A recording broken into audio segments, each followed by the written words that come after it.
The point is this, that human consciousness is at the same time as being a form of awareness and sensitivity and understanding, it's also a form of ignorance. The ordinary, everyday consciousness that we have leaves out more than it takes in. And because of this, it leaves out things that are terribly important. It leaves out things that would, if we did know them, allay our anxieties and fears and horrors. And if we could extend our awareness, you see, to include those things that we leave out, we would have a deep interior peace. Because we would all know the one thing that you mustn't know, you know, according to the rules of our particular social game. The one thing you mustn't know, that's really not allowed, that is the lowdown on life. And the lowdown, on the one hand, means the real dirt on things. But the lowdown is also what is profound, what is mysterious, what is in the depths. And there's something left out. And our everyday consciousness screens this out in the same way that when you say you have weaving, you have, say, on this rug here in front of us, when the black finishes here, the black threads will go underneath and then appear again over here, then they'll go underneath the white, and then they'll appear again over here, you know? So that the back will be the obverse pattern of the front. Now, the world is like that. Our sense organs are selective. They pick out certain things. They're receptive.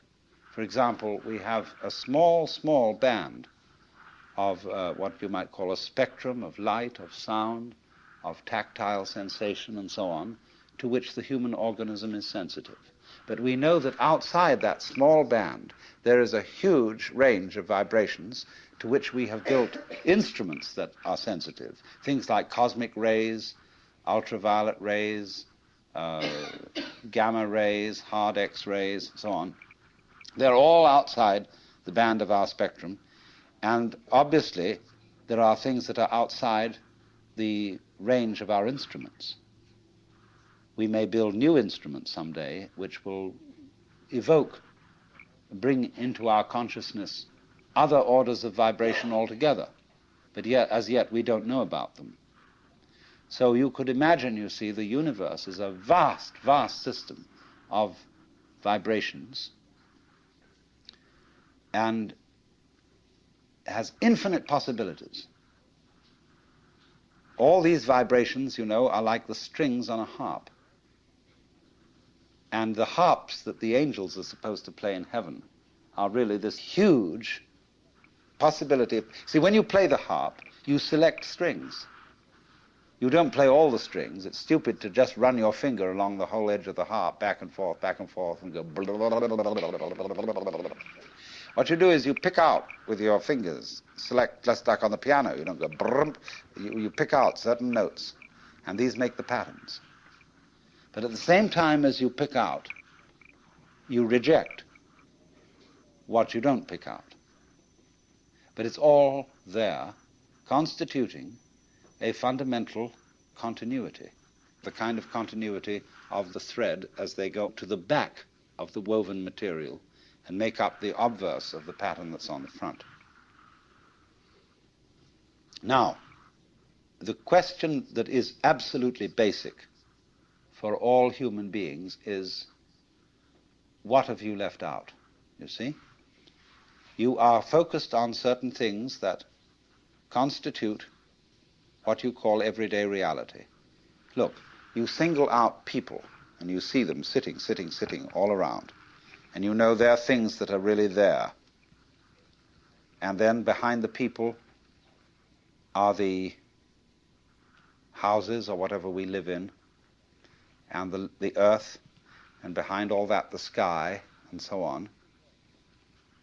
But we see the world as a collection of rather disjointed events and things.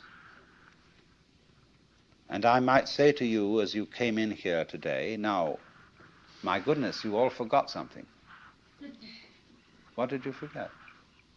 And you think, my goodness, did I put my pants on? Did I wear a sweater? Did I put my glasses and my hair on, or my wig, or whatever?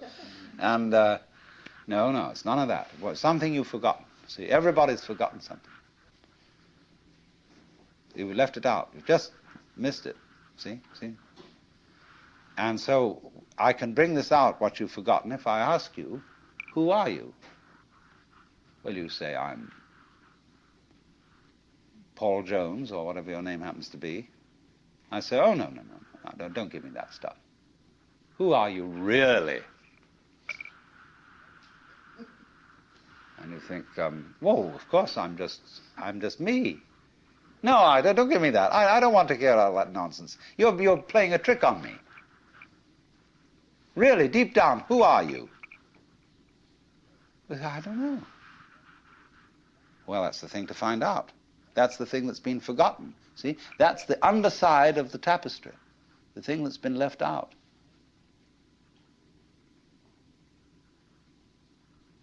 Because what we are carefully taught to ignore is that every one of us, fundamentally, deep inside, let's put it that way, is an act of, a function of, a performance of, a manifestation of the works. The whole blinking cosmos, with all its galaxies, and forever and ever and ever, whatever it is beyond that, what you might call God in the Western tradition, or Brahman in Hindu philosophy, or Tao in Chinese, and play his role in life and observe all the rules and so on that go with that. But if he's only on that level, if he's only playing that kind of thing, and thinks that's all there is, it becomes a drag. And he starts being the kind of person who feels that he's just got to go on surviving. See? It's terribly important to go on surviving, to live. And he works at that. And his children learn the same attitude from him. And they, he says, well, I've got to survive because I've got all these children I've got to support, and so on and so forth. And then they take the same attitude, and they breed up children, and they feel compulsive about supporting them, because they've got to go on. And so nobody really has any fun. It's just, we've got to make this thing, you see? And you don't have to. See, whenever I get somebody who comes to me and says, I really can't go on and I have to commit suicide, I say, well, that's entirely, you're right. There's really no reason why you should go on, and if you want to commit suicide, do it. You can check out. Of course, this reduces anxiety. When they feel free to commit suicide, they don't really have to commit suicide so much. You can commit partial suicide.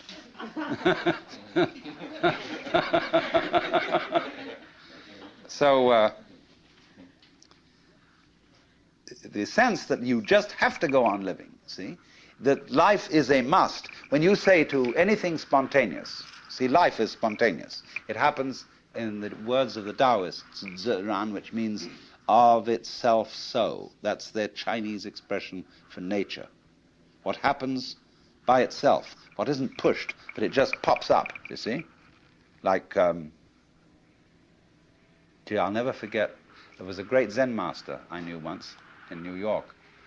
He was giving a lecture one evening, and he was dressed in his gold ceremonial robes, and he was sitting in front of an altar like this sort of thing, but he had a table in front of him with very formal, with candles on it and a sutra scripture on a little desk, and he was lecturing on the sutra.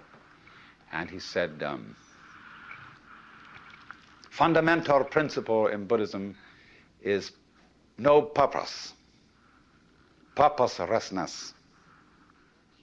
When you drop fart, you don't say, at 9 o'clock I drop fart. It happened of itself. You know, and all these pious Western devotees, you know, kind of put their handkerchiefs in their mouths and try not to laugh. You know? So, but that's the meaning of something that happens of itself, like drop fart or have hiccups or just you came into being, you know. It happens in a kind of a plop way like that.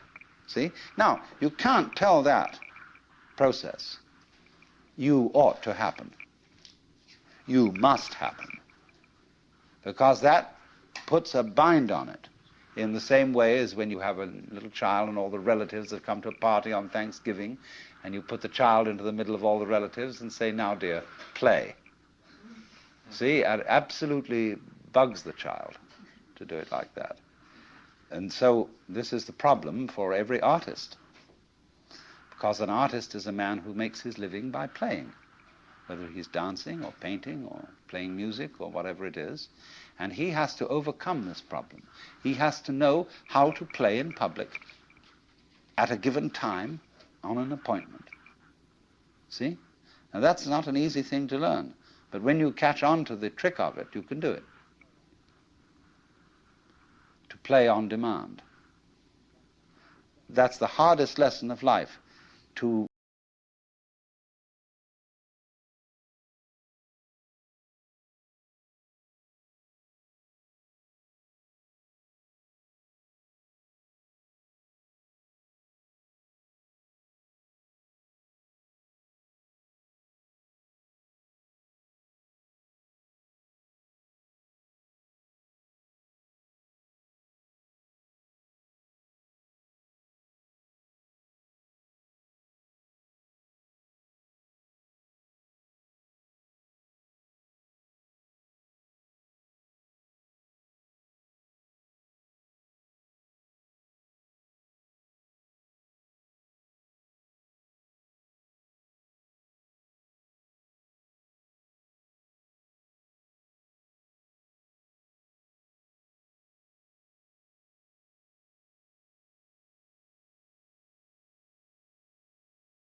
much more complicated, much more interesting. All these gorgeous faces that I'm looking at. You know, every one of them. Some are supposedly pretty, some are supposedly not so pretty, but they're all absolutely gorgeous. And everybody's eyes is a piece of jewelry beyond compare. Beautiful. But we have specialized in a certain kind of awareness that makes us neglectful of that. You see, we specialize in more or less briefly concentrated, pinpoint attention. We look at this and we look at that. And we select from all the things we might possibly be aware of, only certain things.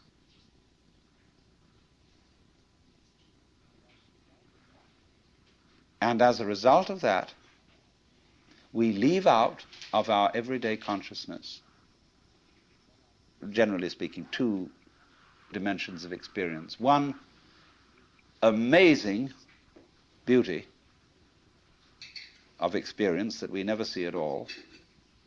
And on the other hand, the very deep thing, the sense of our basic identity, unity with, oneness with the total process of being. See, because we are staring, as it were, at certain features of the landscape, we don't see the background. And because we get fascinated with, I could go into details of this shell, as I said, and put myself in the mind of a conch or whatever it is that lives in this thing, and say, that's not so hot, that one. Like that, see? And so I wouldn't see the whole thing. But when I look at it like this, when anybody looks at it like that, we say, oh my God, isn't that gorgeous? Another way of talking about the web is that there are different levels of magnification. For example, supposing you take a piece of embroidery, and here it is, obviously in front of you, an ordered and beautiful object. And then you take out a microscope and you look at the individual threads. At a certain point, as you turn up the microscope, you'll get a hopeless tangle, which doesn't make any sense at all. The wrapped fiber that constitutes the thread is a mess. Hasn't been organized, nobody did anything about it. But at the level of magnification at which you actually see it with the naked eye, it's all been organized. All right, now keep turning up that microscope.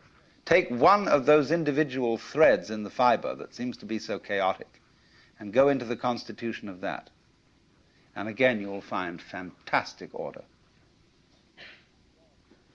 You'll find the most gorgeous designs of molecules.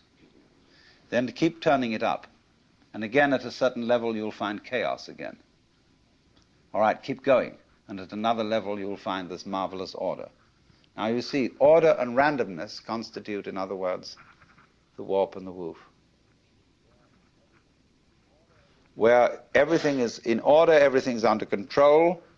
In randomness, it's it's a mess. But we wouldn't know what order was unless we had messes. It's the contrast of order and messes that order itself depends upon.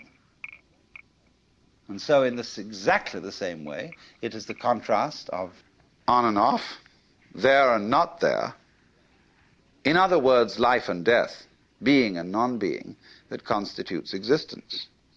Only we pretend that the random side of things, the disorderly side of things, could possibly win in the game of competition, or I would rather call it collaboration between the two.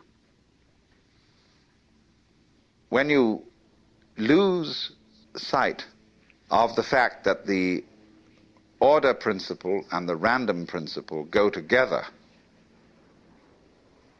That's exactly the same predicament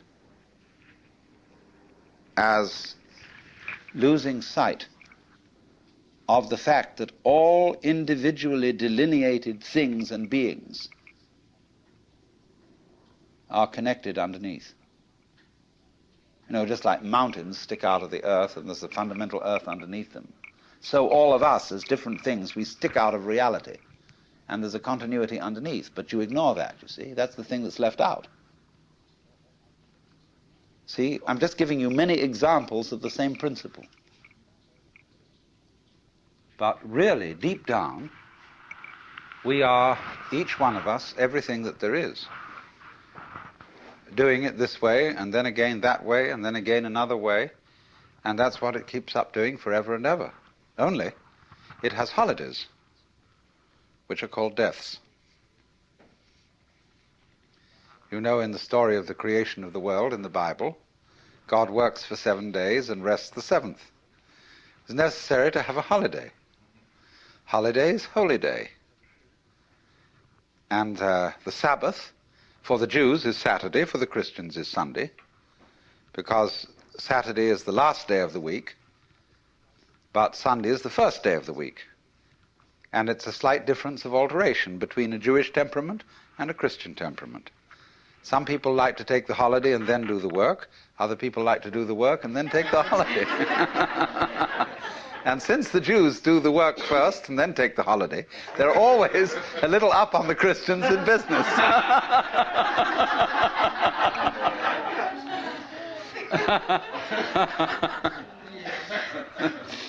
But the point is that a holiday, this pause between something going on, is of the essence of the idea of a web.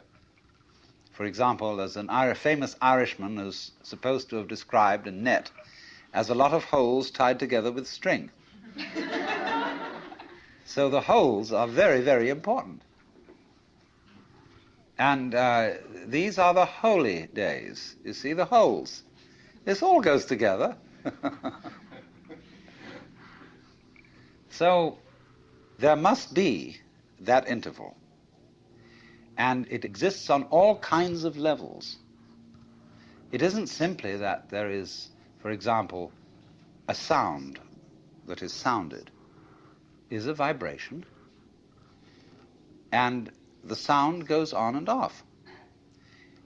Everything that we call sound is sound silence. There is no such thing as pure sound. You couldn't hear it. What you hear is that tap, tap, tap, tap, tap, tap, tap, tap, tap, tap against the eardrum. But it happens very fast, so that you get more of an impression of sound than you do of silence. But between every little undulation of sound, there is also an interval. When you listen to music, you hear a melody. But what you hear, actually, that makes the melody significant are the steps between the tones, what we call the intervals. And a person who doesn't hear intervals is tone deaf. He only hears noises.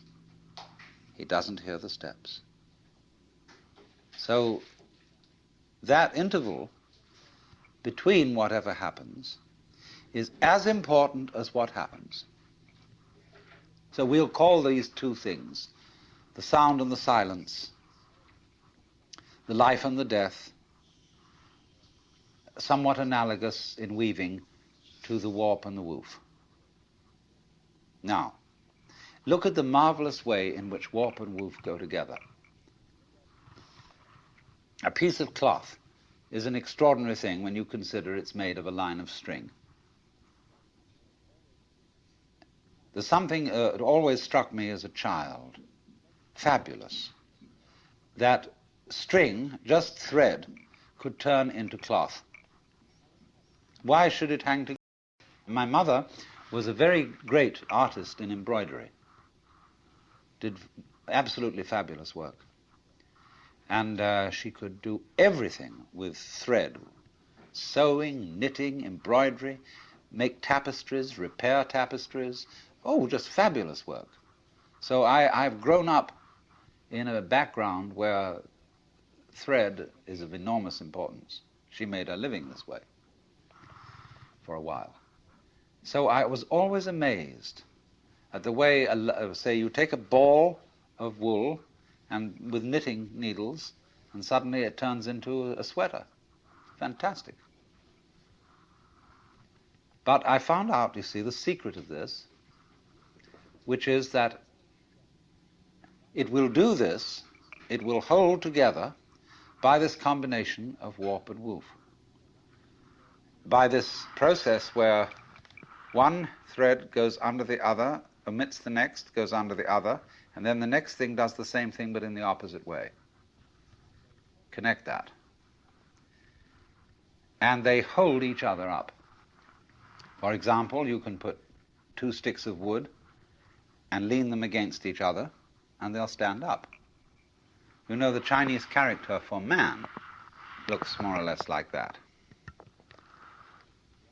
And although this is simply the brush form, the brush abbreviation of what were originally the legs of a little human stick figure. There's a story that Japanese children sometimes learn from their mothers, that the reason this is the character for man is that two sticks lent together, as I described, will keep each other up, and the one depends on the other. It's mutual. And so in the same way, the existence of human beings depends on our supporting each other. Without that, no one of us can exist. But that, which may seem a little trite, a little sort of moralistic and so on, but it is absolutely fundamental. That anything that there is, whenever we can say that something exists, existence is a function of relationship. Motion itself is a function of relationship. For example, forgive me if some of you have heard this one before, but it's a very important basic lesson. If there is only one object, one small ball in the middle of endless space, nobody knows whether it's moving. Because you can't tell whether it's approaching anything or whether it's going away from anything, because there's nothing else. So in that state of affairs, no motion exists. But if we introduce a second ball into the picture, and the two either come towards each other or go away from each other, then we can say that both of them, or either of them, is in motion. We can't decide which is the one that's doing the moving, because it could be one, could be the other. Now we'll put three balls into space, and we find two of them staying together and the other one going away. Now it's up to the two of them to decide whether the other one is going away from them or they're going away from the other, because two is a majority in this case. And the vote always, of course, goes to the majority, the universe being basically a democratic organization.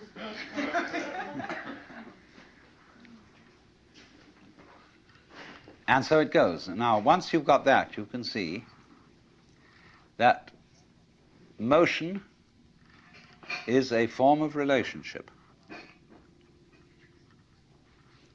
All right, let me put it in another way. Energy is a form of relationship. If the universe is basically a play of energy, then you can say energy and relationship go together. Now, what is this saying? This is saying that being, existence itself, is relationship. Let's look at it in several other ways. You know the old question, if a tree crashes in a forest and there is nobody around to hear it, is there a noise? This question has been discussed in many futile ways. But noise, basically, is a state of affairs that requires an eardrum and an audio nervous system behind the eardrum. When the tree falls, it makes the air vibrate. If there is anywhere around an ear with the appropriate nervous system, there will be a noise, because noise is a relationship between motion in the air and ears. If there is not any ear around, there won't be any noise, although there will be vibration in the air. And if there is some instrument around, such as a microphone attached to a tape recorder, which is a mechanical copy of a human ear, then, according to that, there will be noise. There will be a vibration. In the same way, let's suppose the sun sends out light into space. Now, the space surrounding the sun will be black darkness, as if there were no light in it, unless a planet happens to float by. When a planet floats by, there will be light. In the darkness. But if there isn't anything to relate to the sun in that way, then comes no light.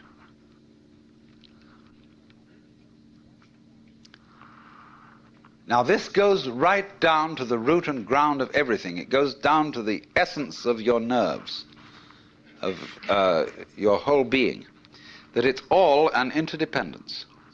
And that's why one of the basic symbols of the universe is the Chinese yin-yang symbol, which you know is a circle with an S curve in the center. One side of the S is black, the other is white. And so it makes, as it were, two commas or two fishes. And the eye of the fish is the opposite color. The white fish has a black eye, the black fish has a white eye.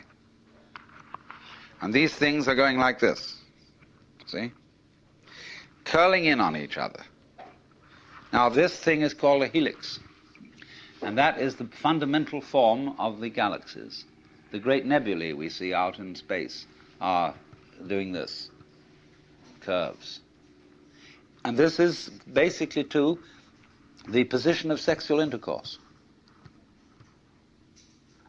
This is lovemaking. And this is, you know, when you hold hands and so on. This is it. But there are two involved, and the two are secretly one. To get into the unitive world, underneath, underlying and supporting the everyday practical world, there have to be certain alterations in one's common sense. Now, there are certain ideas, and beyond these ideas, certain feelings that are difficult to get across, not because they're intellectually complicated, not at all because of that, but because they're unfamiliar. They're strange. We haven't been brought up to accommodate them. In exactly the same way that in past times, people knew that the planets were supported in the sky because they were embedded in spheres of crystal. And if they weren't embedded in spheres of crystal, and of course you could see them because you could see through them, they would fall down on the Earth. And now when astronomers finally suggested that there were no crystal spheres, people felt unbelievably insecure. See? They had a terrible time assimilating this idea. Now, do you see what it involves to assimilate a really new idea? You have to do quite a flip. For example, there's some people whose number systems only account for quantities. 1, 2, 3, many. So they don't have any concept of four corners to a table. See, a table has many corners. And a pile of pebbles is, in that sense, equivalent in manyness to the four corners of a table. Now they have difficulty, you see, in beginning to assimilate the idea of counting through and numbering all those corners or all those pebbles. But we've done that. And so to us that is perfectly simple. But imagine the kind of mentality, the kind of person to whom that is not simple at all. Well, now, in exactly the same way, there is here what I'm trying to explain, a new idea that most people don't assimilate. And that is the idea of the total interdependence of everything in the world. The Buddhists in Japan call it Jiji-muge. Jiji-muge. Between thing and thing, between event and event, there is no block. And they represent this imagistically as a network. Imagine a multidimensional spider web covered in dew in the morning. And every single drop of dew on this web contains in it the reflections of all the other drops of dew. And of course, in turn, in every drop of dew that one drop reflects, there is the reflection of all the others again. And they use this image to represent the interdependence of everything in the world. In other words, if we give this dewdrop image, if we put it into a linguistic analogy, we would say this: words have meaning only in context. The meaning of any word depends upon the sentence or upon the paragraph in which it's found.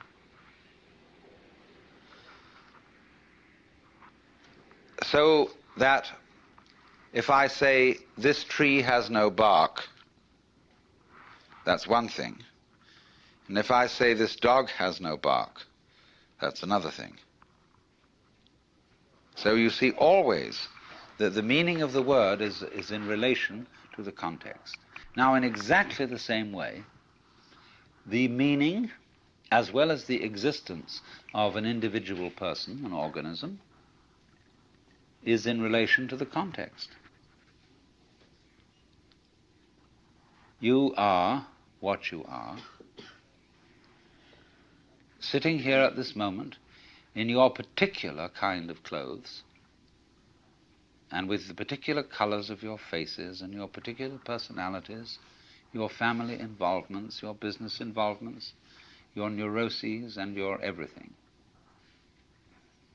You are that precisely in relation to an extremely complex environment. So much so that if, let's take for example this piece of wood that forms a support to the beam out here. Now believe me, this is true. You can see that has little nubbles on it and so on. If it were not the way it is, you would not be the way you are. The line of connection between what is, it is, and you are is very, very complicated. Also, we could say, if a given star that we observe didn't exist, you would be different from what you are now. I don't say you wouldn't exist, but you would exist differently. But you might say the connection is very faint, is something that you don't ordinarily have to think about. It's not important. But basically it is important. Only you say, I don't have to think about it, because it's there all the time. See, for example, the floor is underneath you all the time. Some sort of floor, some sort of earth. And you really don't have to think about it. It's just always there. It's always around. If you become insensitive, you stop thinking about it. But there it is. And so in the same way, our subtle interdependence with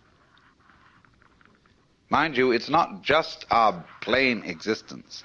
It's the kind of existence we have is dependent upon all these things. Also our plain existence, but that gets way down. But the fundamental thing is existence is relationship. In other words, if my finger up here is all alone and the wind doesn't move and nothing touches it, it stops knowing that it's there.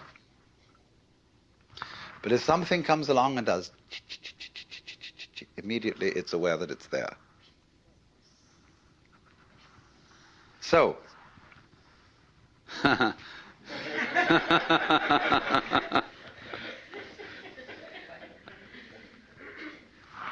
you see, it takes two.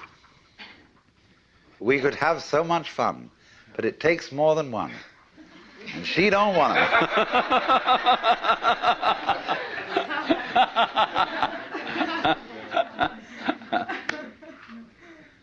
But in this way, you see, duality is always secretly unity. Take the contrast between the words we use, explicit and implicit. They're very valuable words. What is explicit? What's on the outside? That's, say, how we come on publicly. Explicitly, we are thus and so. We have a fight. We're in competition, say, in business, explicitly.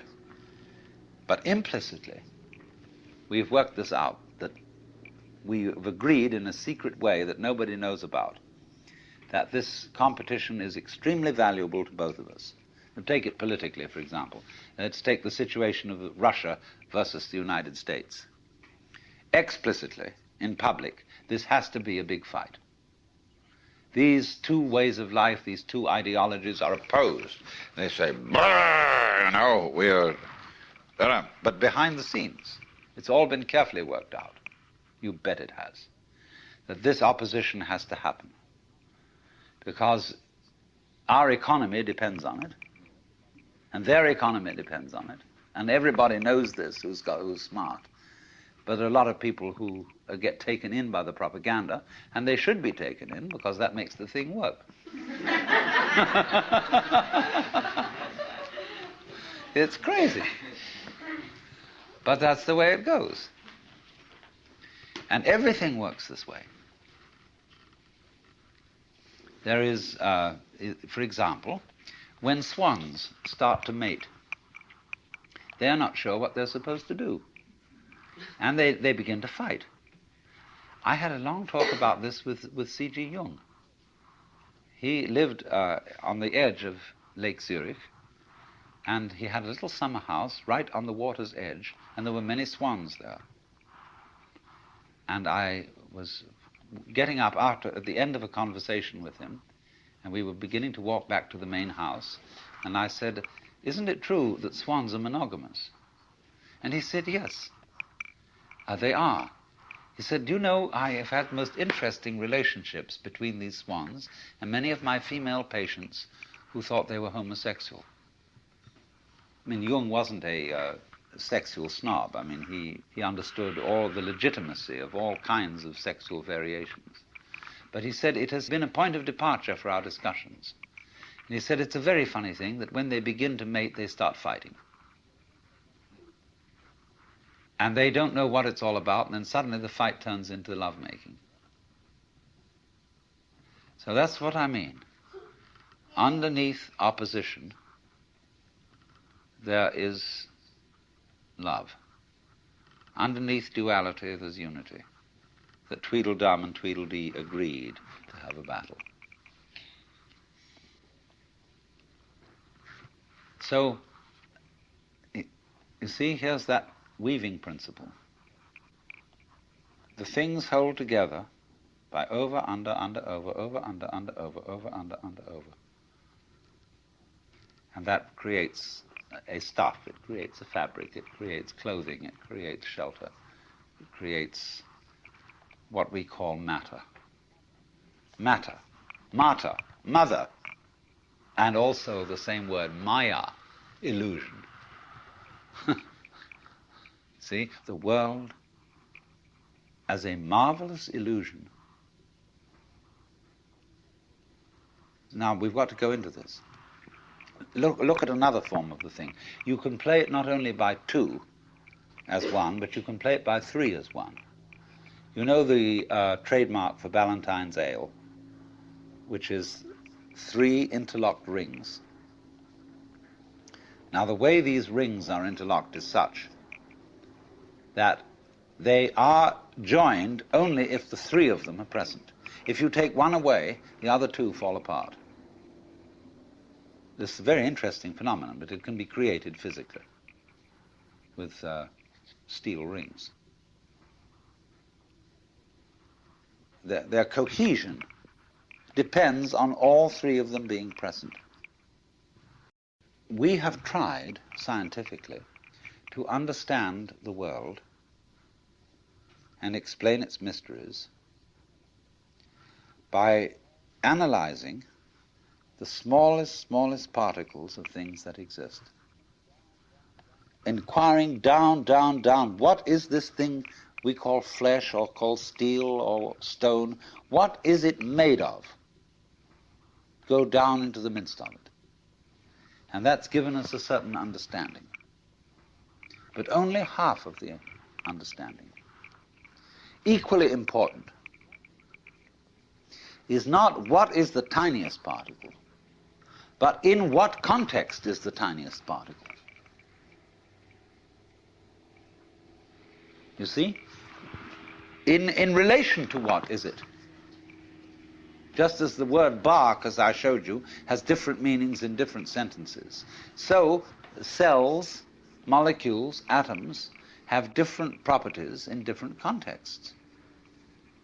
So what the scientist equally needs to study is not simply what is anything when very, very minutely analyzed, but where is it? When is it? That makes all the difference. So do you see that a lot of people who get anxious when they hear that everything is relative have no need to get that anxious. Relativity isn't some kind of slippery morass in which all standards and all directions get lost. Relativity is really the soundest situation that there is. See, it's the one supporting the other. It's this thing. Do you know this? This is wonderful. X marks the spot. Imagine this going on and on. Supposing my finger were indefinitely long, both fingers, and they were doing this. See, they're just crossing each other. Now, on one side of it, it's a pair of scissors, and it cuts. What is it on the other side? Why, it's opening female legs, saying, please come in.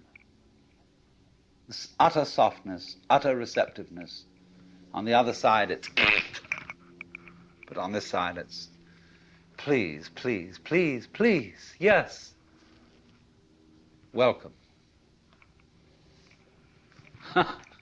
And everything's based on that. See, it's this way. Sharpness, teeth, biting, spines, crab shells, all that kind of thing, you know. On the other side, it's the melting softness of life. See? They go together just like that.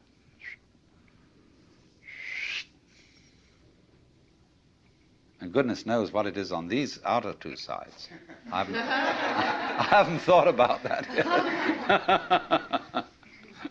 yet. So, if you see that, if you get that principle, you can feel yourself not sort of just rattling around in the world as a kind of,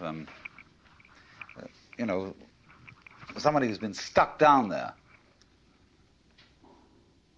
But you can feel yourself going on in absolutely exact relationship with everything around you.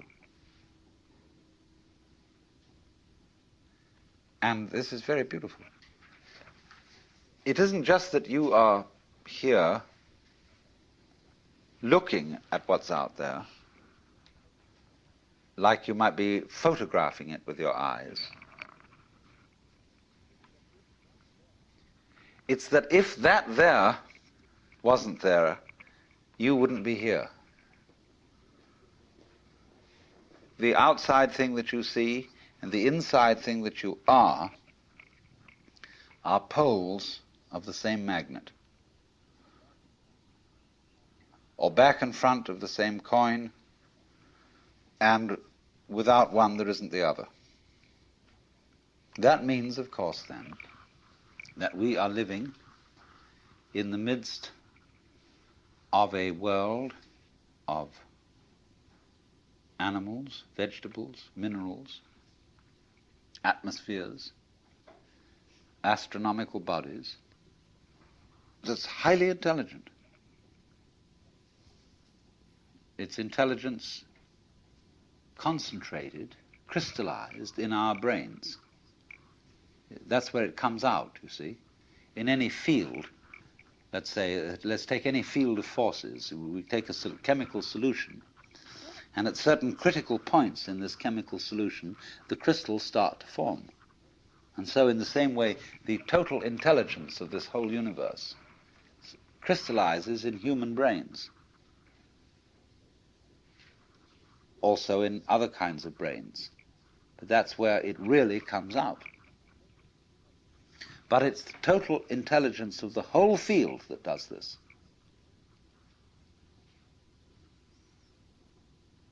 So we go with the whole thing, interdepend with it.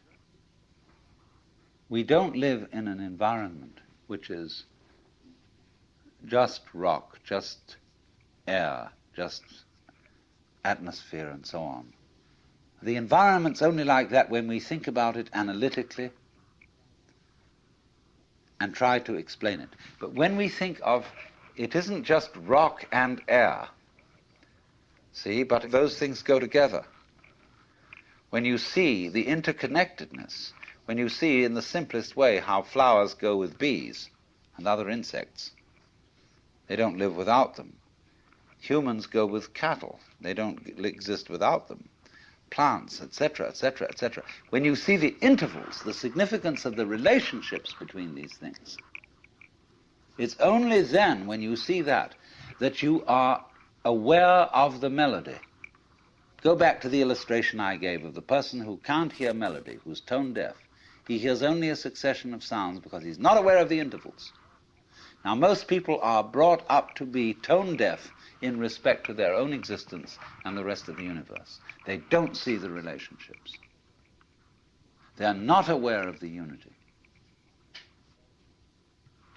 And so, once you spot that, you spot how everything goes with the thing, that you are one end and that out there is the other end, and they really go together, then you may be said to be living a harmonious life. In exploring the theme of the web of life, I have thus far discussed two principal topics. First, the web considered as selectivity. Experience considered as what we pay attention to on the one hand and what we ignore on the other. And I showed how the way in which we pay attention to the world creates, isolates, I'm using that as a noun, isolates that we call particular things, events, and persons, and they seem to be disconnected and to be alone because we ignore the connections between them. And I used the analogy of weaving where the threads go underneath and join on the back in a way that is not seen on the front. So you might say in the unconscious, although I don't particularly like that word, because it makes it seem as if it was something rather dead. But on the unconscious side of life, as on the back of the weaving or the back of the embroidery, there are connections which are not published. Now, in the second part of the theme was the web as mutuality.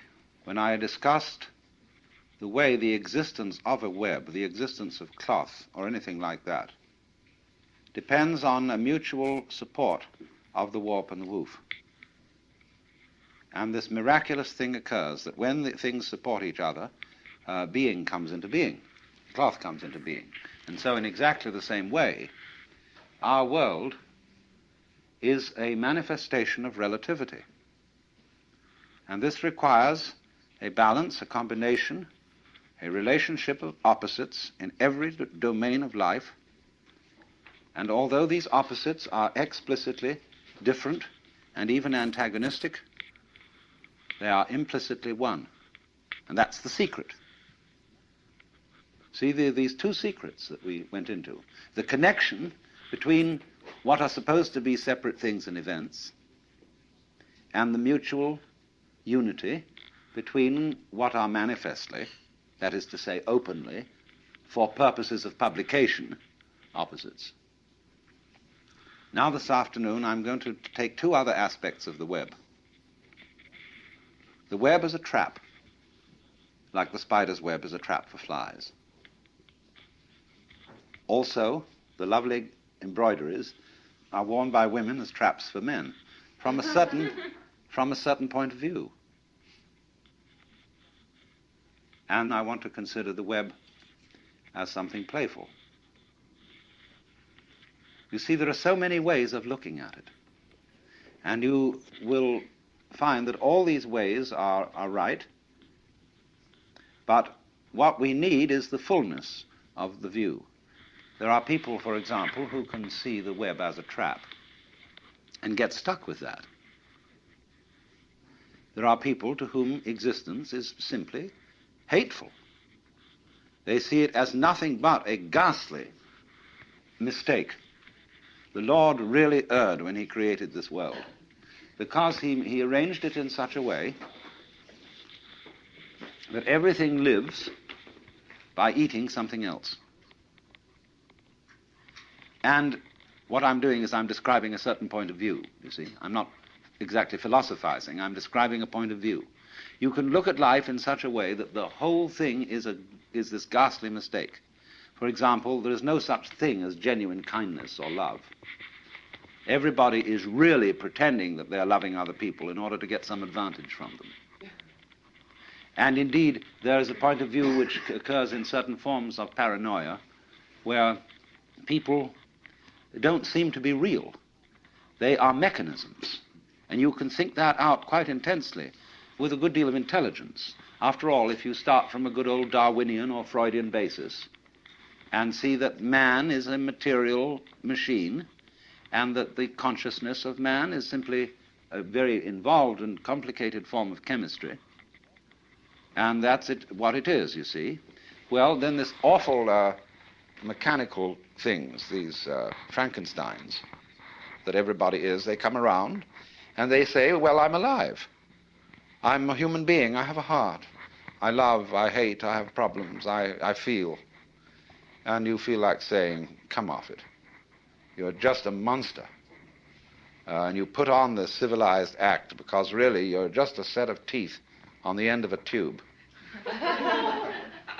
And you've got a ganglion behind those teeth, which you call your brain or your alleged mind.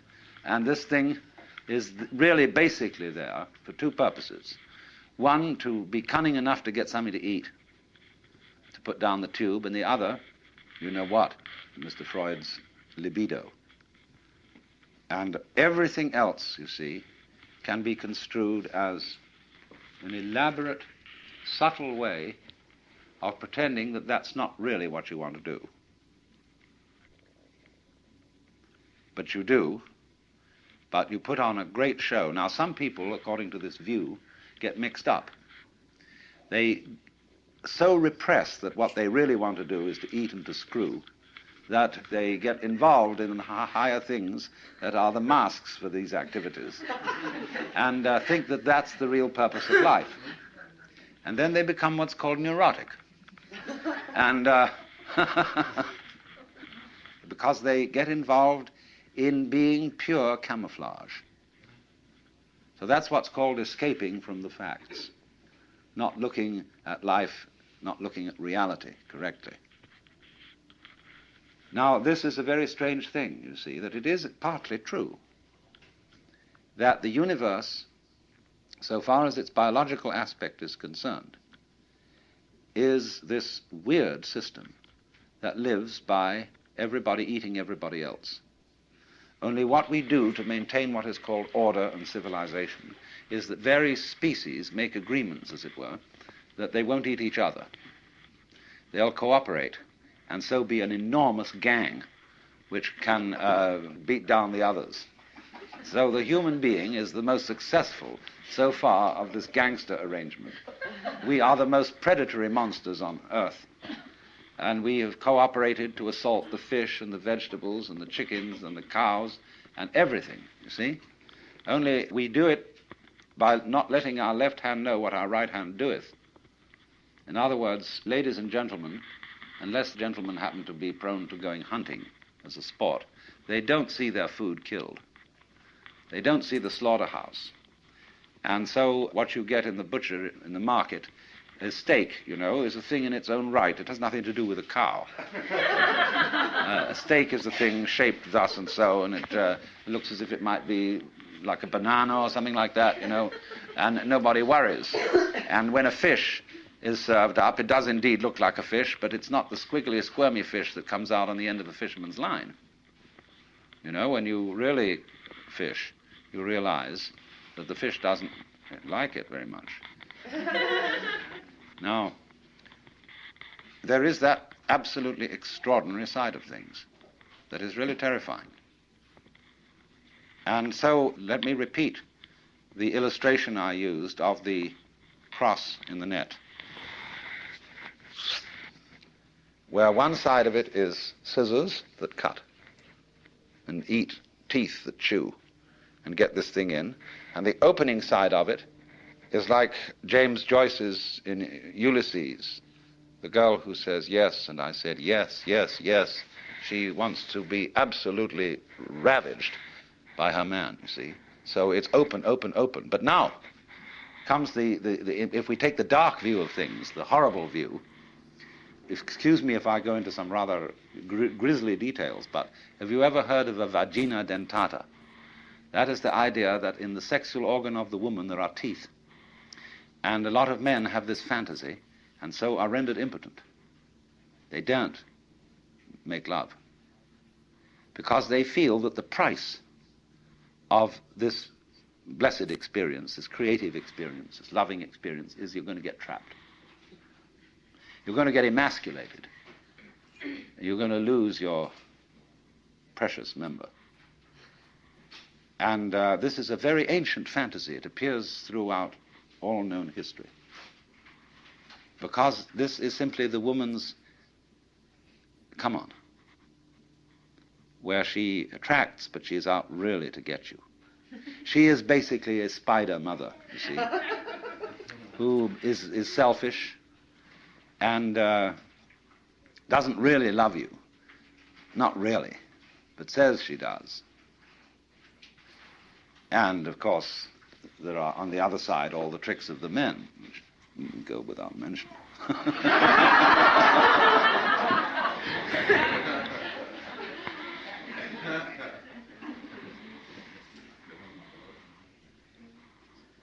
So this is a view of the world as a system of mutual exploitation and of maximal selfishness. And to wonder what it will be like to go to sleep and never wake up. Never. That is a very gloomy thing for contemplation, but it's like manure. Just as manure fertilizes the plants and so on, so the contemplation of death and the acceptance of death is very highly generative of creative life. You get wonderful things out of that. And the other thing to contemplate is to follow the possibility of the idea that you are totally selfish, that you don't have a good thing to be said for you at all. You are a complete, utter rascal. Now, the Christians have avoided this, because although they say in their Episcopalian form of confession that we have erred and strayed from thy ways like lost sheep, and we have followed too much the devices and desires of our own hearts, too much, we have offended against thy holy laws, we have left undone those things which we ought to have done, and we have done those things which we ought not to have done, and there is no health in us. But it ought to be different. And we're going to do our best to amend with the help of God's grace. And that is a real con act, because if you equate health with genuine love and perfect unselfishness, then in that sense there is no health in us when we look at ourselves from this point of view. Now, when you go deeply into the nature of selfishness, what do you discover? You say, I love myself, I seek my own advantage. Now, what is the self that I love? What do I want? And that becomes an increasingly ever-deepening puzzle. Now, I've often referred to this when you say to somebody else, I love you. It's always rather disconcerting to the person to whom you say that if you imply that you love them with a pure, disinterested, and holy love. They automatically suspect it as being a little bit phony. But if you say, I love you so much I could eat you, that's an expression, it's a way of saying to a person, you attract me so much that I can't help it. I'm absolutely bowled over by you. I'm gone. And people like that. Then they feel they're really being loved, that it's absolutely genuine. But now, I love you so much I could eat you. Now, what the devil do I want? I certainly don't want to eat the girl in the sense of literally devouring her, because then she'd disappear.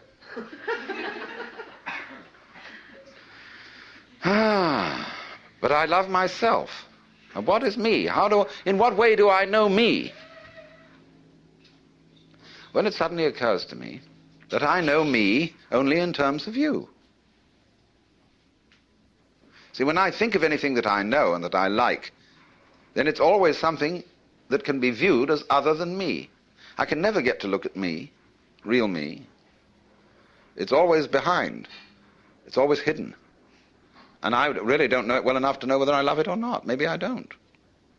Maybe it's an appalling mess. But certainly the things I do love and that I want from a selfish point of view, when I really think about them, they're all something else that's in a way outside me. Now, we saw that there is a reciprocity, a total mutual interdependence between what we call the self and what we call the other. That's the warp and the woof.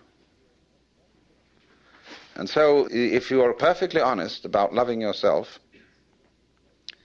and you don't pull any punches, you don't pretend that you are anything other than exactly what you are, you suddenly come to discover that the self you love, if you really go into it, is the universe. You don't like all of it. You're selective about it, as we saw in the beginning. Perception is selection. But on the whole, you love yourself in terms of what is other. Because it's only in terms of what is other that you have a self at all. So then, I feel that one of the very great things that C.G. Jung contributed to mankind's understanding was the concept of the shadow. that everybody has a shadow, and that the main task of the psychotherapist is to do what he called to integrate the evil, to, as it were, put the devil in us in its proper function. Because you see, it's always the devil, the unacknowledged one, the outcast, the scapegoat, the bastard, the bad guy, you see, the black sheep of the family. It's always from that point, which we could call the fly in the ointment, you see, that generation comes. In other words, in the same way as in the drama, to have the play, it's necessary to introduce a villain. It's necessary to introduce a certain element of trouble. So, in the whole scheme of life, there has to be the shadow, because without the shadow there can't be the substance. So this is why there is a very strange association between crime and all naughty things and holiness. You see, holiness is way beyond being good. Good people aren't necessarily holy people. A holy person is one who is whole, who has, as it were, reconciled his opposites. And so there's always something slightly scary about holy people. And other people react to them in very strange ways. They can't make up their minds whether they're saints or devils. And so holy people have throughout history always created a great deal of trouble, along with their creative results. Take Jesus, for example. Trouble that Jesus created is absolutely incalculable. Think of the Crusades, the Inquisition, the heaven only knows what's gone on in the name of Jesus. Very remarkable. Freud's a big troublemaker, as well as a great healer, you see. It all goes together. So the holy person is scary, because he is like the earthquakes, or better still, he's like the ocean. See, the ocean, on a lovely sunny day, you can say, oh, isn't that gorgeous, and you can go into it and relax and float around. But boy, when the storm comes, does that thing get mad. It's terrifying. So there is in us the ocean, you see. Jung had a tremendous humor. And he knew that nobody can be completely honest. That you will try and you'll have a great deal of success in exploring your motivations and your dark, unconscious depths. But there will be a certain point at which you will say, well, I've had enough of that. You know. And do you see how, in a strange way, there's a certain sanity in that? When a person indulges in a certain kind of duplicity, of deception, there is something, you all laughed when I said that, there's something humorous about it. And this humor is a very funny thing. Basically, humor is an attitude of laughter about oneself. There is malicious humor, which is laughing at other people. But real deep humor is laughter at oneself. Now, why fundamentally do you laugh about yourself? What makes you laugh about yourself? Isn't it because you know that there is a big difference between what goes on the outside and what goes on the inside? That if I hint, you see, that your inside is the opposite of your outside, it makes people laugh. If I don't do it unkindly. If I get up in the attitude of a preacher and say, you're a bunch of miserable sinners and you ought to be different, nobody laughs. But if I say, well, after all, boys will be boys and girls will be girls, and we all know, then people laugh. Now, you see, what's happening when we do that? Now, I passed you around a lot of embroidery to look at before we started. And I'm perfectly sure that you got the point, that there's a big difference between the front and the back. In some forms of embroidery, the back is very different from the front because people take shortcuts. In the front, everything is orderly, and it is supposed to be kind of messy on the back side. See, which side will you wear? You've got to be sure you get the front in the front and have the back in the back. The back has all the little tricks in it, all the shortcuts, all the lowdown that people don't acknowledge, see? And it's exactly the same with the way we live. You know, like sweeping the dust under the carpet in a hurry just before the guests come. I mean, we do ever so many things like that. And if you don't do it, if you don't think you do it, and you think, well, really, my embroidery is the same on both sides, see? Well, you're deceiving yourself. Because what you're doing is you're taking the shortcuts in another dimension, which you're keeping out of consciousness. Everybody takes the shortcuts. Everybody plays tricks.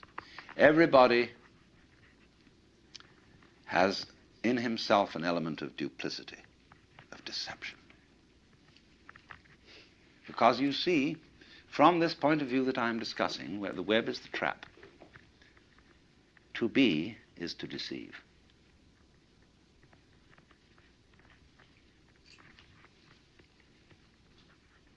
Think of camouflage, the chameleon who changes its color. Think of the butterfly pretending it has eyes. Think of the flower saying to the bee, like my honey? The bee says, wow. But then that means that the bee has to be, and it has to go on living, and all the trouble it takes to go around collecting honey and raising other bees and organizing itself and doing that dance which tells the other bees where there's more honey. There's all that stuff to do. But the flower was deceptive. Now, in the same way, I've often said life is a drama, and a drama is a deception. It's a big act. When you peel an onion and you don't really understand the nature of an onion, you might look for the pit in the center, like any ordinary fruit has. But the onion doesn't have a center. It's all skins. And so when you get right down, there's nothing but a bunch of skins. You say, well, that was a kind of disappointing. But of course you have to understand that the skins were the part that you eat. Well, in rather the same way, you see, you find when you explore yourself and your motivations, and you go through and through and you try to find out that thing which is really genuine. That's why in Zen discipline, they give you koans which require a perfectly genuine act, an act of total and absolute sincerity. And people knock themselves out trying to do this thing, but they always know that the master's going to catch them, because he reads their thought. Do you know that story of von Kleist about the man who had a fight with a bear, and the bear could read his thoughts, so that the only way of hitting the bear was to do so not on purpose, because the bear would know in advance. So it's the same in working with a Zen master. You have to do the genuine act not on purpose. But since you're put in a situation where it's rather formal and you're supposed to do it on purpose, you're stuck, you see. So you explore the onion and you go in and in and in, and then you find, well, it's all a deception. Now then the question arises, who's deceiving who? Who's fooling who? I'm fooling me? What is fooling? Fooling is playing like you're there when you're not. You know, getting somebody else to answer your name in the roll call. So, we're all, you see, this is the metaphysical basis of it. This is what the Hindus mean by Maya, the world illusion. The world is playing it's there when it isn't. And it's a trap. And it sucks you in. And you can't get out of it. And it's a thorough big trap, too. But always, when you get an idea like this, or a feeling like this, follow it to its extreme. Don't back out from it. If you find you're selfish, go to the extreme of what selfishness means.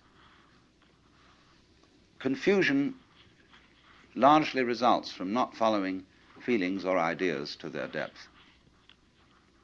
You know, people think they want to be immortal. They'd like to live forever. Do you really want to do that? Think about it. Really go into it, what it would be like. People say they want this, that, and the other. They want this kind of car, they want this kind of dress, or so on, and this much money, and so on. It's always a good idea to think it right through.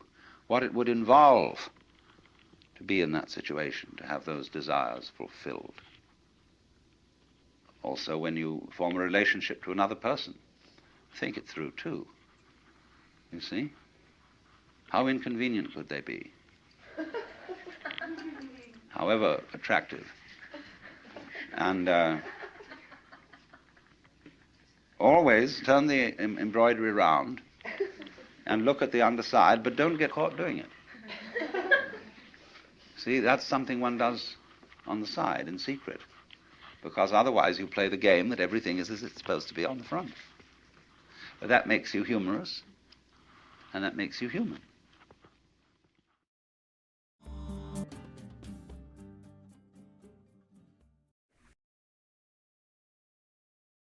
Now, summing up, we've discussed the web from 3 points of view.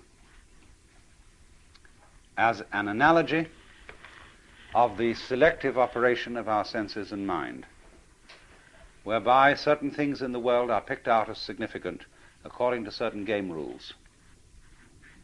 The game that we are playing mostly is the survival game. That is to say, the game ought to go on.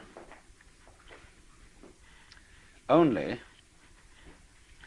the way we play the survival game has a kind of element in it which makes it difficult, because we tend to say the first rule of this game is that it's serious. And that messes the whole thing up. So you have to watch out, in other words, when you play, for contradictory game rules, self-contradictory game rules, because if you get mixed up into them, the game ceases to be worth the candle. You start straining at doing something, and it just isn't worth it. Then the second thing that we observed was the web as an analogy of mutual interdependence. We could call it the idea that all existence is relative, that all existence is transactional. The transaction being typically exemplified by, say, the operation of buying and selling, in which there can be no buying without somebody selling, and there can be no selling without somebody else buying.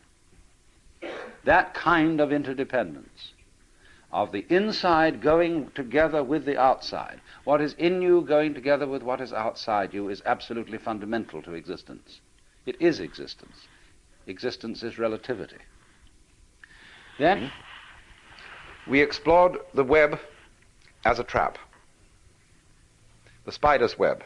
"Won't you come into my parlor," said the spider to the fly.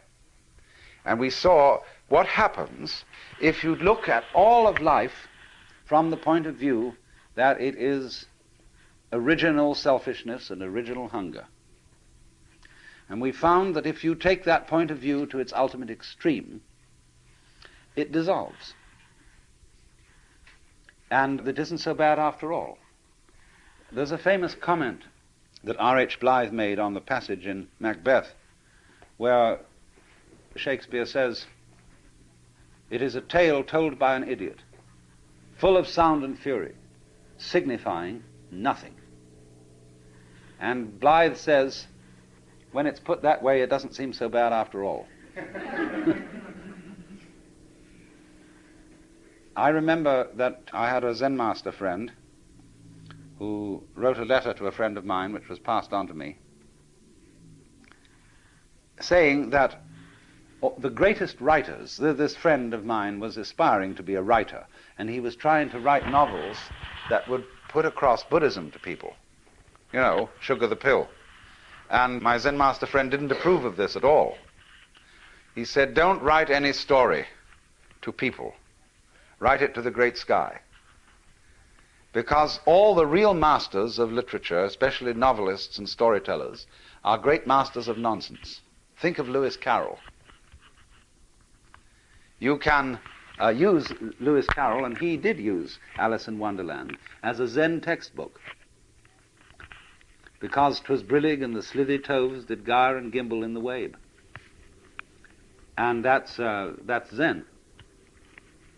I had a discussion with a great master in Japan on the last visit there, and we were talking about the various people who are working to translate the Zen books into English. And he said, that's a waste of time. If you really understand Zen, he said, you can use any book. You could use the Bible. You could use Alice in Wonderland. You could use the dictionary. Because, he said, the sound of the rain needs no translation.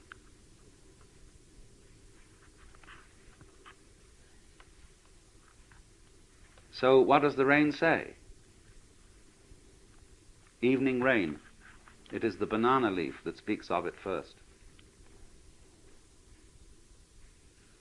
You see, that's the point. And all the talk in the world doesn't get it unless you listen to the talk in a new way. The sound of the rain needs no translation. So you see, there's something going on. This web may be looked at as pattern. And the world is basically patterning. What else do you do when you come to think of it? When you eat, you are turning food into the pattern of your skeleton, your muscles, and your nervous system. That's a pattern.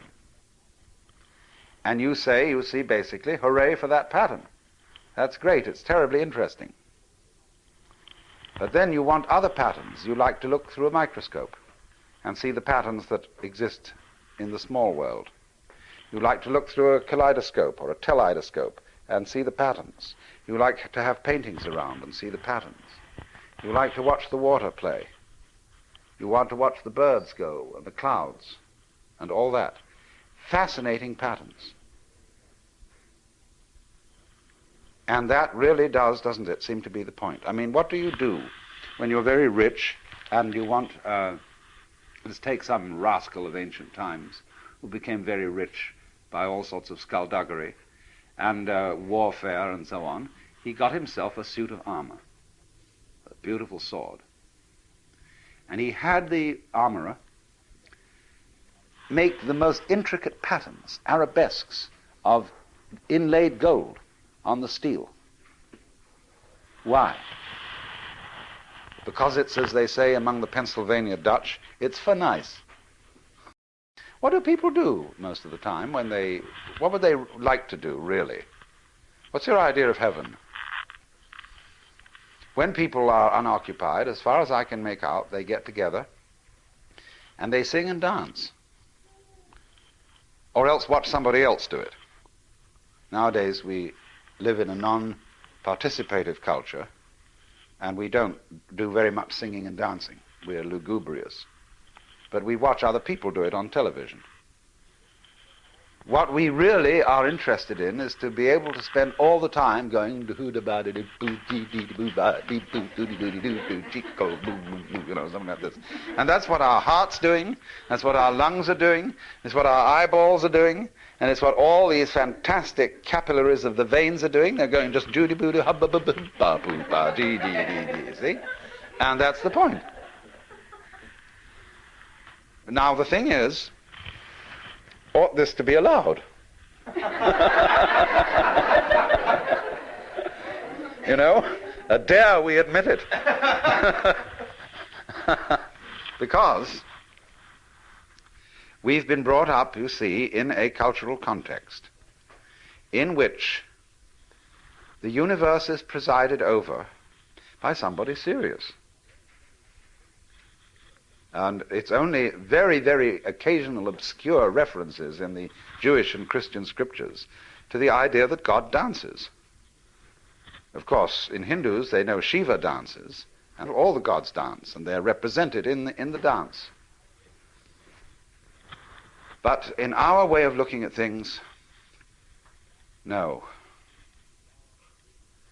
Back, deep down in, there is something that you must respect with a very, very, you mustn't laugh in church. Especially if you got in front of the throne of heaven. Everybody would be dead silent. Wow, you see, I mean, that's really serious. Here is the Father Almighty, world without end. And you watch out. Don't you laugh. Why not? Because Father Almighty, world without end is a very insecure fellow. And if anybody laughed, he might feel uneasy, you know, that there was something wrong going on. That someone challenged his power. So he is a funny fellow, you see, as we've mythologized ultimate reality in the form of this cosmic grandpapa, who is also a king and is demanding above all things reverence and respect. So it's difficult for us, because of that cultural heritage, to accept, to accommodate our common sense to the idea that the web might basically be playful. That it might be like somebody saying, "Won't you come and play with me?" A child. And the other child has some little hesitation. "I don't know whether I ought to play with you. You come from the wrong side of the tracks." Or, "I don't feel like playing today. I feel serious. I don't think play is important. We ought to do something real, like wash the dishes for Mother." Who, incidentally, has forgotten that the whole point of washing the dishes is playful. You know, you don't wash the dishes for a serious reason. You like the table to look nice, you know. You don't want to serve up the dishes for dinner with all the leavings of breakfast still lying on them. So why do you want the table to look nice? Well, again, it's for nice, you see. You like the pattern of it that way. People get terribly compulsive about doing these things. And they think that going on arranging the patterns of life is something that's a duty. That means a debt, that you owe it to yourself or to your family or to someone or other. You're in debt. See, that's the trouble. When a child comes into the world, the parents play an awful game on it. Instead of being honest, they say, "We've made such great sacrifices for you. Here we are, we've supported you, we've paid for your education, and you're an ungrateful little bastard." And the child feels terribly guilty, because what we do is we build into every human being the idea that existence is guilt. The existentialists make a big thing of this, and you watch out for them, because they're hoaxers. And they say that guilt is ontological. If you're not feeling guilty, you're not human. And that was because Papa and Mama said, "Look at all the trouble you've caused us. You shouldn't dare to exist. You have no rights. But maybe we'll give you some out of the generosity of our heart, so that you'll be permanently indebted to us." And so everybody goes around with that sort of thing in their background, unless they had different kinds of papas and mamas who didn't play that trick on them. But so many papas and mamas do that. And if they don't do it, somebody else does it. Auntie comes around and says, "You don't realize what your father and mother have done for you. You think, you know, you can just stay around here and goof off, but they have sweated blood to give you your clothes and food and so on, and you ought to be grateful for it. But that's not the way to make people grateful. They won't be grateful that way. They'll imitate gratefulness. They'll go and put on a big show and say, oh, thank you so much, I feel so indebted to you, and so on and so forth, and they'll make it look good, but it isn't real. Because, actually, one's father and mother had a great deal of fun bringing you into being, or we hope they did. And they wanted to do that the worst way.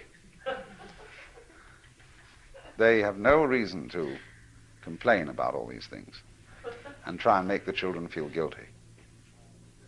But you see, it is an amazing thing in our culture that everybody is afflicted with ontological guilt. For example, if a policeman comes to the door, everybody is instantly frightened. You wonder, what on earth have I done?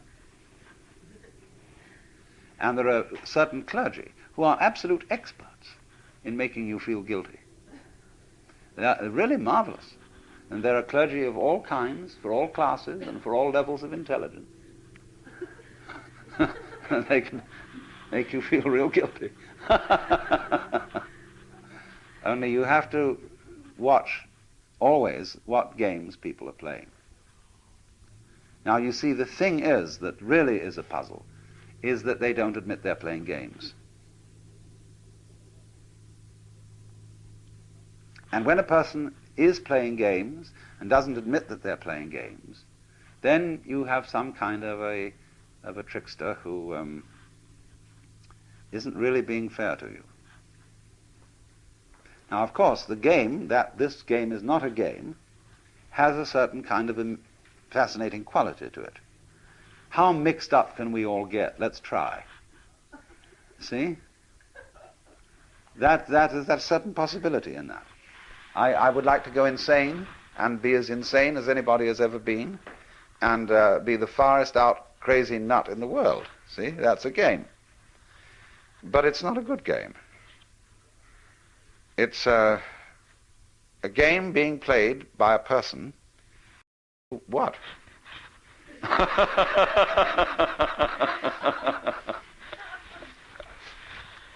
This was a trap, you see. But I'm going to make it an entertaining trap so that you won't feel so badly about it. Now, this is philosophy, but I think philosophy is like music. You go to a concert and you listen to somebody play Bach or Mozart or Beethoven. And what's all that about?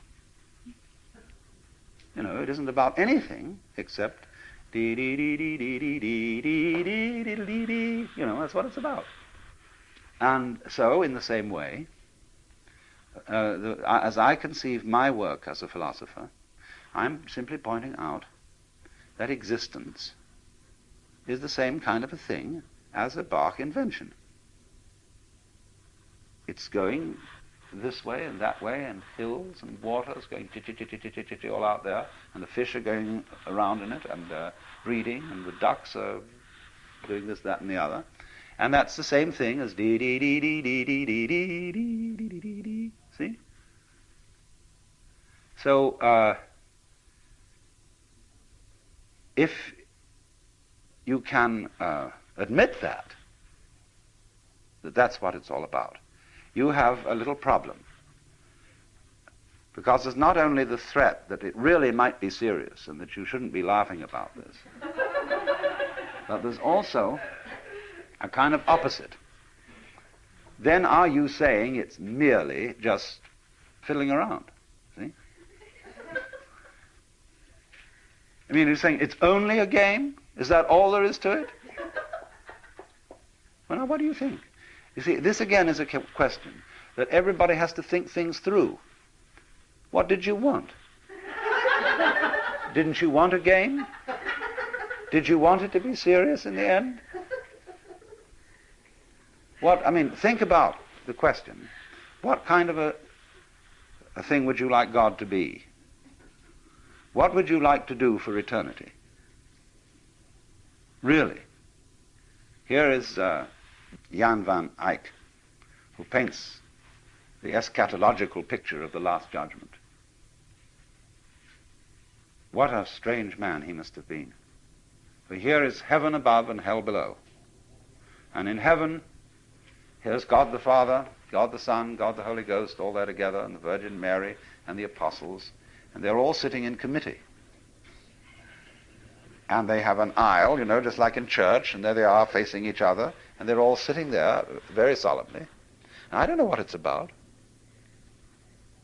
But below, right at the end of the aisle, you see, where all these apostles are sitting, is St. Michael. A rather gorgeous figure in beautiful armor with wings. And underneath him is a bat-winged skull. And beneath those bat wings, though, all horror is let loose. Michael is about to slush that skull, see, with his sword. But below, there are nude bodies, some of them pretty comely, and they're all squirming in there, and they're being eaten by worms. And they're eating the worms, and there's a kind of a mush. It's like the sort of situation you find when you turn up a big rock, and there's all that going on underneath. Now, there's no question whatever that Van Eyck, the painter, had more fun painting that part of the picture than he did painting the top part. So in the same way with Hieronymus Bosch and with Bruegel, they painted every kind of weird, surrealistic deviltry going on, and they really loved it, but they couldn't admit it.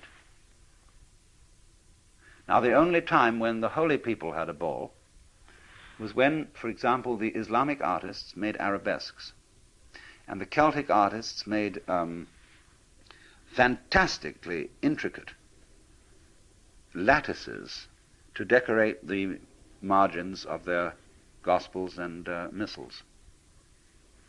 They are unbelievably beautiful, or take stained glass or something like that, but what are they doing? What's it all about? So you ask the question, then what will you do in heaven? And the thing you want to do, of course, is to get mixed up in this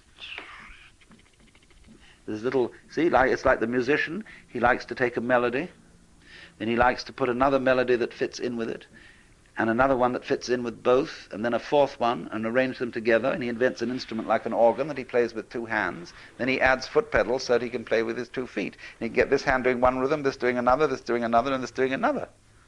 See, that makes it complicated. And so when drummers get together and play, somebody starts out with a certain rhythm, and then that rhythm has holes in it. In other words, it has certain silences, and the next drummer fills those silences in an interesting way. He counts and picks out a pattern. And what do you imagine DNA is? The basic form of biological existence. Now, DNA is like a necklace, like Charlotte's wearing, with different kinds of beads in it. And according to the order and the way those beads are arranged, so you get genes, and so you get the particular form of life that emerges from those genes. So what we're doing, basic down, way down, is saying, she loves me, she don't, she'll have me, she won't, she would if she could, but she can't, you see? Or, Tinker, Tailor, Solar, Savior, Rich Man, Poor Man, Beggar Man, Thief.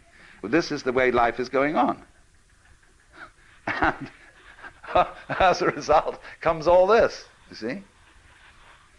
Question is then, you see, in your heart of hearts, you can take the attitude that all this is terrible, or that it's dreadfully serious. You see, you can play comedies, you can play tragedies, farces, histories and romances and all that kind of thing, and you can take these various attitudes to it.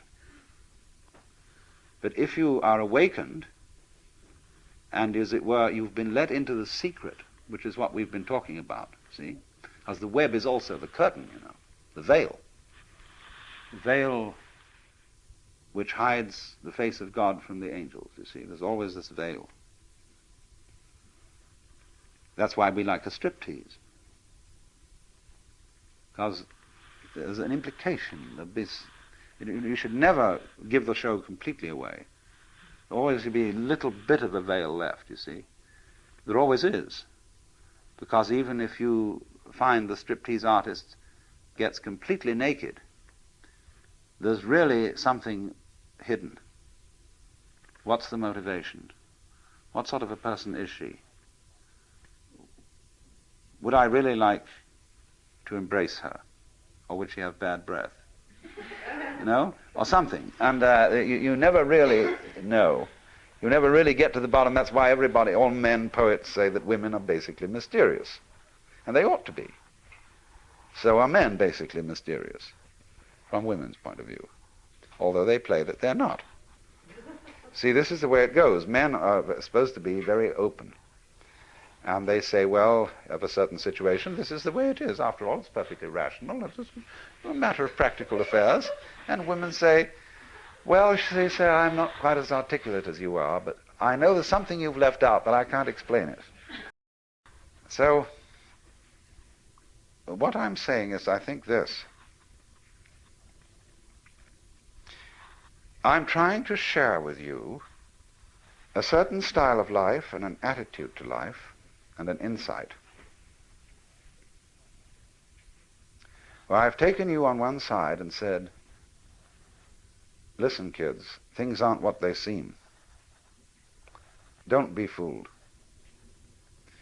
There's a big deception going on, and you're involved in it, but I just thought you ought to know it and enjoy it. See? I'm terribly puzzled about the way people go out of their way to disenjoy themselves. They take so much trouble about it. Did you ever read H.L. Mencken's essay called A Libido for the Ugly? And it describes a Pennsylvania mining town, which isn't exactly totally impoverished. I mean, they can build things and they have enough money to do this, that, and the other. But he describes how they made a church out of yellow stone that's so awful that it looks like a Presbyterian with a grin. And all around you have only to look and you see this perfect passion for making the world look grisly. And it isn't only job builders and garage owners who do this kind of thing. It's also people who profess to be painters.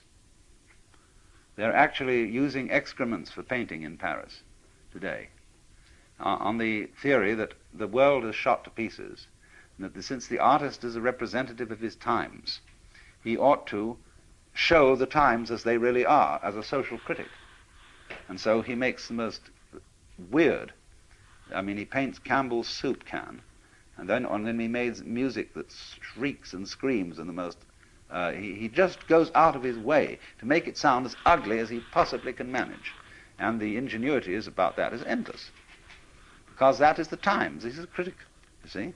Instead of being somebody who reveals. Now, you see, let's take the sort of the character of the Pied Piper. The person who brings you an invitation to dance. I would say then, you see, there is going to be a dance this evening, and I would like you all to come, you know. That's the spirit in which I invite you to a seminar. I'm not inviting you in the spirit of saying, no, we're going to have to discuss some very grave matters, and you ought to be awake to all these things and arouse your social conscience, and so on and so forth. Because when you get through with all that, then what? When you get through with feeding the hungry and clothing the naked, and we are making great strides with automation and technology in abolishing poverty totally, then what are we going to do? Well, you see, if you've got all these people clothed and fed and so on, and then they say, well, now what next? If you've got a kind of Quakerish state of mind, you don't know what to do. Well, feed and clothe somebody else. You see? Get busy.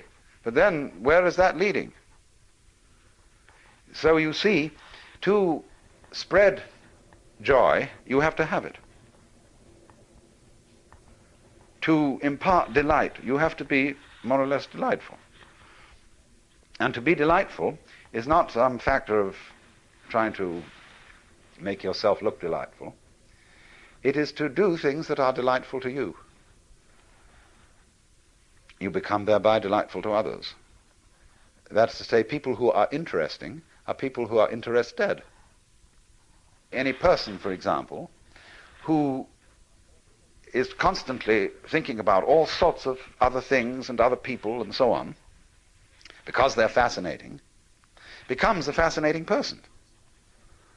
But a person who doesn't think about anybody else and who's got very little going on inside their skull is boring. So, in other words, your engagement with the external world, the more you are involved, the more your personality is enriched. But if you try to enrich your personality by taking a course in how to win friends and influence people, or how to be a real person, you'll become just a washout.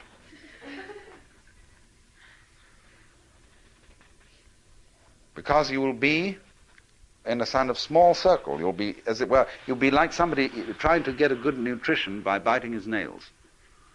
And then the fingers next. And then half an arm gone and so on.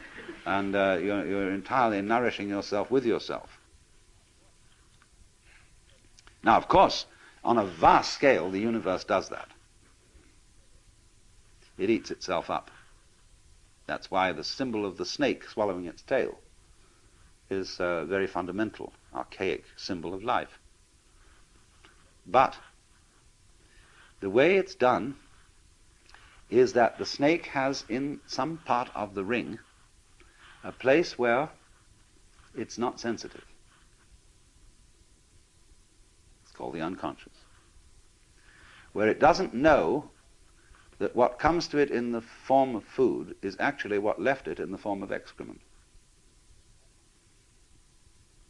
That thing is, don't mention it. After all, as the Lord said at the beginning of the universe, you must draw the line somewhere. And so, as a result of there always being a kind of gap, that's the gap, like where the electric spark jumps. That's the thing behind your head, behind your eyes, that you could never get to look at. It's the gap. And because of that little gap, the circle doesn't just revolve in a dull way, just go round and round and round like a boring thing. It has rhythm. See, if I say, yoy, no rhythm. See, it's just one long sound. And after a while we say, oh, cut it out. Or we just become insensitive to it. But what we want to hear is a break in it, you see. And we want to hear it go on and off and vanish and come back again and so on. And it sets up a rhythm. That becomes interesting. That's putting gaps between, you see. We need those gaps. So now you see it, now you don't. Now you see it, now you don't. Oh, that's pretty dull. So what we're going to do is this. We're going to have you see it 3 times, and then with a regular not see it between them. Then there's going to be a longer not see it after that one. And then I'm going to do something very complicated after that so that you don't really know when it's going to come next. So there's going to be a surprise. You know how we all do that? And interesting people are those who do this in very involved ways. Dull people, sort of people who put their hats on absolutely straight, are the kind of people, for example, who have the same meal every day, exactly the same thing, always. See? Have no inventiveness. They have the same routine, they go to the same office, they answer the same kind of letters, and that's that. See? But then, if they want to start up a more interesting kind of business and make more money, then they have to figure out, they have to take the people who make clothes. They figure out fashion. It's going to be a new thing for ladies, a new style this fall. We're going to make them do long skirts instead of the short skirts, middle skirts. And the skirts go like this. Then finally they thought about having topless women. They're going to play around with that and have an absolutely scandalous ball. But that's the whole thing, you see. It's this thing of rhythm. And yes, you ask, well, I see that. What is doing this rhythm? Who, after all, am I? And as you explore deeper and deeper and deeper into the nature of yourself, you find that you're a rhythm doing a rhythm. And behind that, there's another rhythm doing a rhythm. Your vibrations. And once again, you meet our friend the onion. And who is doing all this? Why, he disappeared. He came around, and there it was, and we were looking for him, and he vanished. And then just when we weren't looking for him again, there he is. But every time we try to see, he isn't there. Now, do you see that? That situation is what's called life.